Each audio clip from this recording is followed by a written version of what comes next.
Hello friends, मैं कमलेश कुमार सिन्हा आपका इस चैनल में स्वागत करता हूं। रोजगार और शिक्षा संबंधी हर जानकारी के लिए हमारे चैनल को लाइक एवं सब्सक्राइब जरूर कर लीजिए। तो जैसे कि पिछले जो वीडियो में आपने देखा होगा, एक ग्रामीण बैंक का नोटिफिकेशन आया था। अब एक और नोटिफिकेशन आ गया है जिसमें आप बोल सकते हैं कि ये शहरी बैंक के नोटिफिकेशन है, यानी कि आपके bank of India, Allahabad bank, UCO bank और जितने भी बैंक हैं आपका उनका एक ग्रुप होता है। अब उन शहरी बैंकों का यहाँ पर नोटिफिकेशन आ गया है और इसकी जानकारी आज के वीडियोस में मैं दूंगा। तो सबसे पहले आप www.ibph.in में चले जाएंगे, वहां पर ये नोटिफिकेशन आपको देखने मिल सकता है। और नोटिफिकेशन की पूरी जानकारी के लिए हमारे चैनल में अभी आप जुड़े रहिए। तो चलिए देखते हैं यहाँ पर नोटिफिकेशन में क्या बताया गया है। यहाँ पर जो रिक्रूटमेंट प्रोसेस है क्लर्क के लिए, रिक्रूटमेंट प्रोसेस क्लर्क के लिए ध्यान दीजिएगा, ये आपका क्लर्क के लिए यहाँ पर है ना। पीओ का अलग नोटिफिकेशन आएगा। तो यहाँ पर participant bank in time table schedule सितंबर 2022 और अक्टूबर 2022 में इसकी भर्ती की शुरुआत होने वाली है, जिसमें आपको बता दिया गया है यहाँ पर कि आपकी भर्ती यहाँ पर शुरू हो जाएगी। चलिए और देख लेते हैं यहाँ पर और क्या चीजें बताई गई हैं। जो यहाँ पर पार्टिसिपेंट बैंक के बारे में बताया गया है उसे आप ध्यान से देख लीजिएगा, बहुत इंपॉर्टेंट चीजें हैं। बैंक ऑफ बड़ौदा जैसे मैंने बताया था, कैनरा बैंक है, इंडियन ओवरसीज बैंक है, यूको बैंक है, बैंक ऑफ इंडिया, ये सब बैंक इसमें सम्मिलित रहेंगे जिसमें आप फॉर्म अप्लाई कर सकते हैं। एक एग्जाम के साथ आप ये सब बैंकों के लिए एलिजिबल हो जाते हैं। उसके बाद एलिजिबल होने के बाद जो ऑनलाइन एप्लीकेशन आपको करना है, यहाँ पर ध्यान देखेंगे आप, ऑनलाइन एप्लीकेशन की जो बात कही गई है वह कही गई है कि आपको अप्लाई करना है 1/7/2022 से 21/7/2022 तक। बिल्कुल आप ध्यान रखिएगा, 1 जुलाई से 21 जुलाई तक का ही समय दिया गया है, यानी आपकी डेट की शुरुआत हो चुकी है और आपको फॉर्म भर लेना चाहिए जल्द से जल्द। साथ ही साथ यहाँ प्री एग्जाम ट्रेनिंग के बारे में बताया गया है। तो कई बार बच्चों में कंफ्यूजन होता है ये प्री एग्जाम ट्रेनिंग क्या है। तो ये कई बार कुछ बच्चों को जैसे ऑनलाइन एग्जाम के बारे में नॉलेज नहीं होता, या एचटीएससी जो कैंडिडेट हैं उनके लिए स्पेशली कंडक्ट कराया जाता है। और कई बार कोरोना के कारण ये कैंसिल हुए हैं एग्जाम, प्री एग्जाम ट्रेनिंग जो बोल रहा हूँ वो। तो कई बार ये एग्जाम प्री एग्जाम ट्रेनिंग दिए जाते हैं और कई बार नहीं भी दिए जाते। तो उसको आपको नहीं देखना है, आप डायरेक्ट यहाँ पर देखेंगे ऑनलाइन एग्जामिनेशन जो प्रीलिम्स जो होना है वो सितंबर 2022 में होना है। इस चीज को क्लियर कर दिया गया है। साथ ही साथ प्रीलिम्स का जो आपका रिजल्ट आना है सितंबर अक्टूबर 2022 तक, ये रिजल्ट भी आ जाएगा। और ऑनलाइन एग्जाम जो है अक्टूबर 2022 तक कंडक्ट करा दिया जाएगा। और साथ ही साथ आपकी ज्वाइनिंग के बारे में भी क्लियरली बता दी कि अप्रैल 2022 तक आपका प्रोविजनल अलॉटमेंट आ सकता है। चलिए और देख लेते हैं यहाँ पर और जानकारी क्या दी गई है। तो आगे हम लोग देखते हैं। तो यहाँ पर एलिजिबिलिटी क्राइटेरिया के बारे में बताया गया कि आप यहाँ पर क्या क्या चीजें हैं जिसके बाद ये अप्लाई कर सकते हैं। तो ये सबसे पहली चीज है कि जिनका एज मैक्सिमम 28 साल हो चुका है और उसके बाद आप फॉर्म भरना चाहते हैं तो आप एलिजिबल नहीं है। मिनिमम 20 साल के जो स्टूडेंट्स हैं ये फॉर्म भर सकते हैं। और साथ ही साथ अगर आप एसटी/एससी से कैंडिडेट हैं तो आपको यहाँ पर 5 साल का रिलैक्सेशन, और अदर बैकवर्ड कैंडिडेट को यहाँ पर 3 साल का रिलैक्सेशन दिया गया है। ये एज पर अलग अलग कैंडिडेट के हिसाब से डिफाइन किया गया है।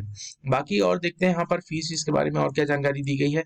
एजुकेशनल क्वालिफिकेशन में ज्यादा कुछ नहीं है, आपको रिकॉग्नाइज किसी भी यूनिवर्सिटी से आप क्या होना चाहिए, ग्रेजुएट होना चाहिए, तो आप फॉर्म भर सकते हैं। साथ ही साथ कंप्यूटर लिटरेसी के बारे में बताया गया है।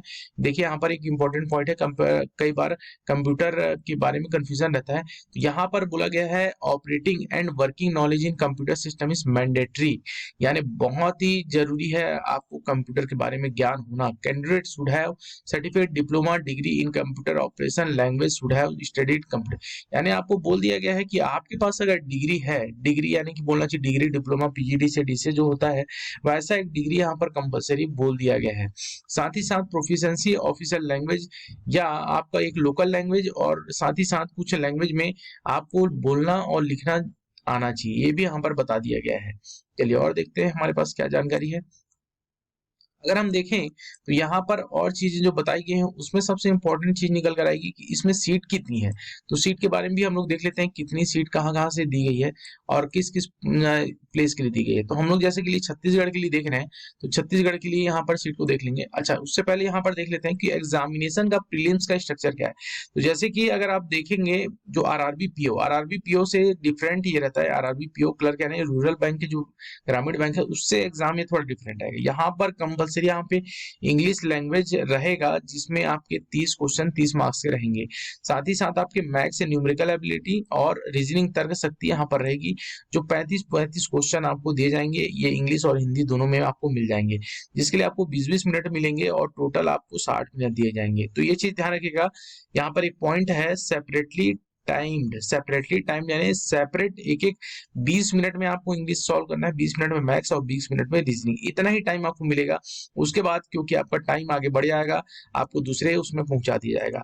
साथ ही साथ आप जब क्वालिफाई हो जाएंगे तो अब मेंस का जो एग्जाम होगा, इसका मेंस होगा, उसमें आपका जनरल फाइनेंशियल या बैंक बोलना चाहिए बैंकिंग अवेयरनेस, आपका 35 मिनट का इसमें टाइम दिया जाएगा और 50 नंबर के क्वेश्चंस रहेंगे, 50 क्वेश्चन रहेंगे। जनरल इंग्लिश रहेगा जिसमें 40 क्वेश्चन रहेंगे आपको 40 मार्क्स के। वैसे रीजनिंग एप्टीट्यूड जो आपको साथ में कंप्यूटर भी रहेगा 50 मार्क्स और इसमें मिलेंगे 60 मार्क्स। ये चीज ध्यान रखिएगा, 50 क्वेश्चन जो रहेंगे उसमें आपको 60 मार्क्स मिल रहे हैं रीजनिंग वाले में, तो ये आपके लिए बेनिफिट हो सकता है। साथ ही साथ क्वांटिटेटिव एप्टीट्यूड की बात की जाए तो यहाँ पर आपको हो रहा है, क्वांटिटेटिव एप्टीट्यूड में आपको हो रहा है यहाँ पर 50 क्वेश्चन और 50 मार्क्स, और टोटल आपको मिल रहे हैं 190 क्वेश्चंस और 200 मार्क्स के पेपर होंगे। साथ ही साथ यहाँ पर देखिए आप टोटल हो रहा है 160 मिनट, 160 मिनट यानी कि 2 घंटा 40 मिनट यहाँ पर आपका हो जाएगा। 2 घंटा 40 मिनट यहाँ पर दिया गया है जो आपका मेंस का टाइम है, मेंस का टाइम सॉरी, यहाँ पर आप देखेंगे कि 2 घंटा 40 मिनट का जो टाइम दिया गया उसके अकॉर्डिंग ही आपको फॉर्म भरना है। चलिए आगे देख लेते हैं।